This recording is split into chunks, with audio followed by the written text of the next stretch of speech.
Testing at the terminal. It's something that cruisers like you and I have wanted for months. One cruise line announced today that they are indeed going to allow vaccinated passengers to test at the terminal under certain conditions. We have all the news on that. Plus, the Seatrade's State of the Global Industry meeting was held yesterday in Miami. Arnold Donald was there. Richard Fain was there. Other guests were there. We have our thoughts and summary based on that meeting and what it could mean for the cruise industry. Let's get started on the news right now on Island Time.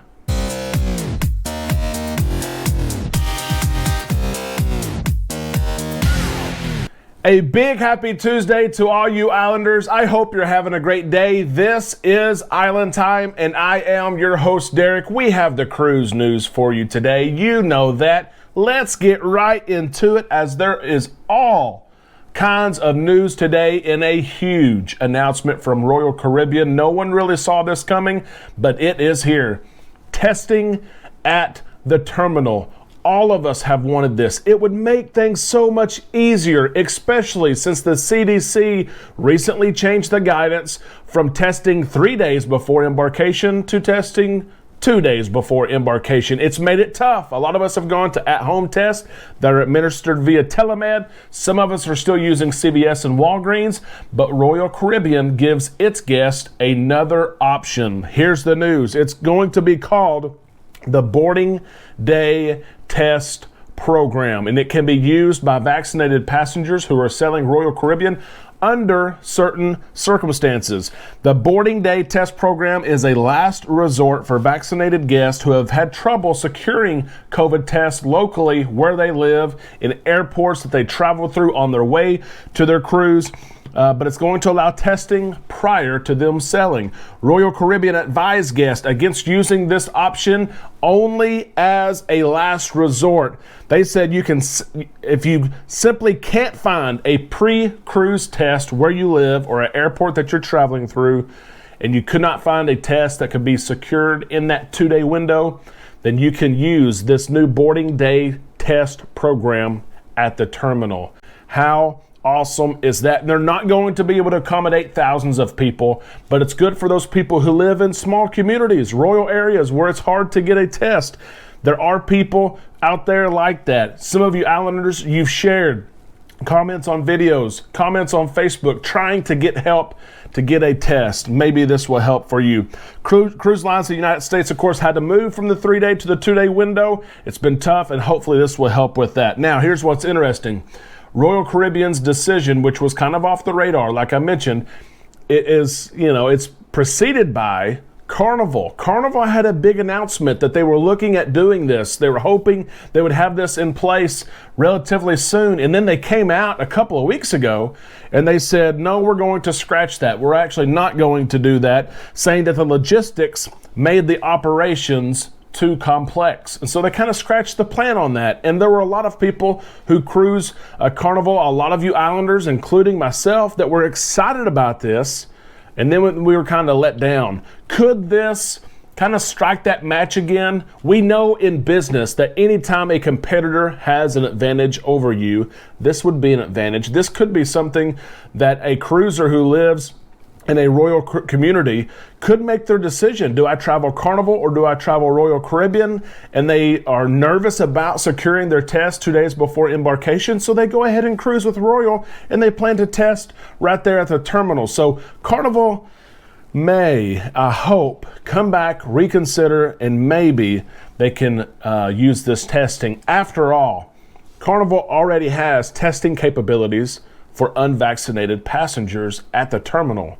Could they maybe at least accommodate passengers in a similar situation as Royal Caribbean is doing? Here's information on Royal Caribbean's testing program. Royal's testing does have some downsides. There are some things that you have to be aware of.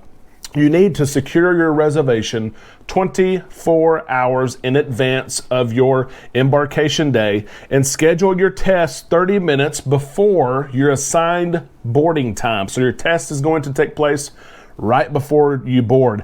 After you test, you're going to have to wait for your results. They could be up to an hour, and they will be outside the terminal. You will wait outside the terminal, and then you will get your results. If you are found to be positive, of course, you're not going to cruise. You're not getting on the cruise ship. That's easy. That's common sense. For this reason, air travelers in particular are better off knowing the results before they fly to the port. They want you to get your test done before you go to the port. But if you can't, there is this option. Just know if you test positive, you're not getting on the ship, and your airfare that you paid for, you've wasted your money. If you drove to the port, you wasted your money. The hotel you've paid for, you wasted your money. How much is it going to cost? That is the big question. I think the prices are fair. I really do. Fees for the terminal test start at $99 per person. The at-home tests from Abbott that are telemed are cheaper than this. But to be able to test at the port if needed, that's a fair price. Royal Caribbean is charging $105 per person for sailings from Maimi and Port Canaveral. So huge news from Royal. It is great news, and we're happy to see that this is an option for those who need the option. Now, story number 2, let's get to it. A lot of quotes in this story. You know that I like to give you information directly from the source. That's what we're all about, keeping things factual and giving it to you as it is. If you're not a subscriber and you're not used to this content, we invite you to subscribe to our channel. Click that subscription button, click the bell, be notified when we upload content for you. I know you will enjoy it. Here we go. Let's get started on the story. The Seatrade's State of Global Industry. Here are the panelists. There were 4 panelists yesterday. Kelly Craighead, who's president and CEO of the Cruise Lines International Association. The cruise lines that you and I travel are part of this agreement, this pact of this commission that helps oversee laws, rules, policies, and is an advocate for cruise lines, okay, for the cruise industry. Arnold Donald, president and CEO of Carnival Corporation. Richard Fain, chairman and CEO of Royal Caribbean Group, and Pierre Vago, executive chairman of MSC Cruises. I'm going to start first off with Richard Fain. He's chairman, of course, of CEO, and he's shared a similar story and similar numbers to what he has shared last week, in the fact that he expects 100% of his ships and capacity to return to their largest markets by the end of the year. Okay, not 100% of ships everywhere, but they're going to service their core markets 100% by the end of the year. He says every day we're getting further and further along the road of demonstrating how effective our protocols are. We absolutely agree with that. If you have cruised since the Great Restart, you know that the protocols are working.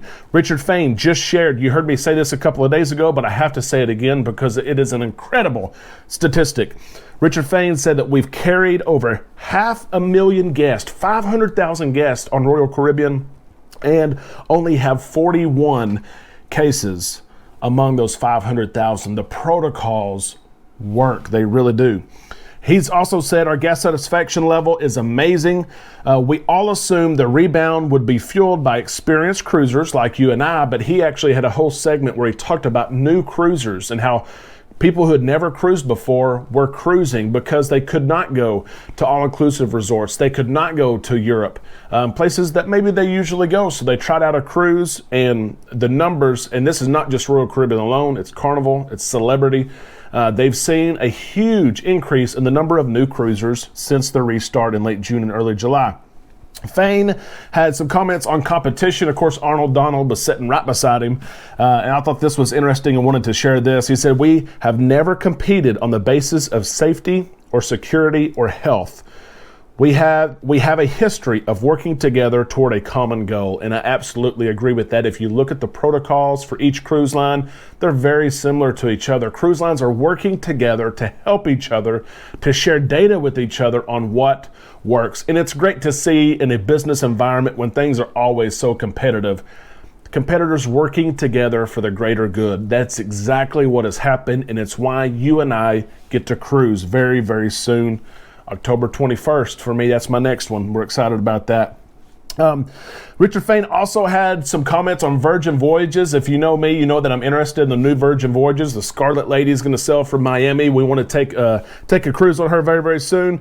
He was asked about Virgin Voyages and, is this concept going to work? And I wanted to share that with you as well. Fain was asked about the new players into the industry, just like Virgin, and he said that he finds new players, interesting, and in that it helps the cruise industry in general. He said that Disney Cruise Line entered into the cruise industry with the Disney Magic in 1998, and he said Disney added 2% to the supply. Their ships added 2% to the supply of the cruise industry and 10% to the demand.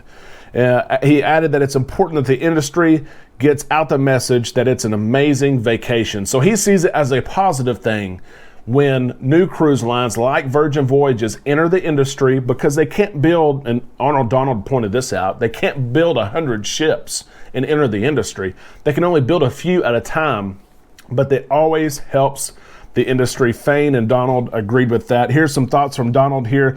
Donald said people have moved from the zero risk mindset, saying that people are used to dealing with risk in their daily lives, and that those who have cruised are comfortable with the environment because they know how much care is taken on board. And he's right about that. All of us felt safe on board before COVID-19. We would see and comment with each other. I know Amanda and I all the time, you'd say, look at that person cleaning the stairwell. Look at the person cleaning the glass over there. Things that you and I wouldn't even think to clean, they were doing before the pandemic. And if you cruise since the restart, it's even exponentially greater. We feel comfortable, and we know that it's not a zero risk because all of us take risk in our daily lives when we go out, and Arnold Donald is spot on. He said the most powerful marketing tool there is word of mouth, and as we continue to safely sell and successfully sell, and people have the time of their life, they're going to communicate that. And my goodness, he's right about that. How many of us have cruised since the restart? We've came back and we've told people that we've cruised with or other cruisers we know that are interested in cruising how safe it was, how much fun we had, how low the capacity was. It's been great. Donald is spot on his comments. He also said, we know where the road is headed, and the road is headed toward a very bright future, but the road does have potholes and detours in it. It has been choppy and complicated, said Donald. And he says that, of course, 11 of their ships are back in service. They aim at 70% capacity, but we know sometimes they're not hitting that capacity level. Sometimes it's 50 or 60%. The biggest challenge, Donald says, is some destinations have not opened yet, and they're trying to work out what's going to happen with those destinations and when they can safely open, when the ships can visit those islands again, and the changing protocols that each island or each country they're setting for themselves. Carnival, Royal Caribbean, they have to abide by those policies that local governments set. Last thing here, Kelly Craighead, she's the president and CEO of the Cruise Lines International Association. She pointed out that the CDC's conditional sell order, the CSO, expires at the end of October. It's going to be interesting to see what takes place there. We may see some communication from the CDC anytime from now to the end of October. We'll see what happens. Will that be extended? Have cruise lines prove that they can monitor themselves? They can enact their own protocols. They can be self-sustained. What do you think? Do you think the conditional sell order in some form should be extended past October, or do you think it should end because cruise lines have proved that they can indeed comply with policies that they create? They can conduct cruises safely. What do you think? I would like to hear your comments in the comment section below. I will, of course, read those and respond to those as well. Last quote here from Kelly Craighead. I know it's a lot today, but I'm giving it to you straight from the source. We have been really encouraged every time we have the opportunity for the industry to speak with governments. She said both the United States government and governments of the ports that they visit. We continue to take steps forward. That's all we can ask for, and that is all the news that we have today for you. We hope you enjoyed the video. Give us a thumbs up. We hope you have a fantastic Tuesday. We will see you tomorrow right here on Island Time.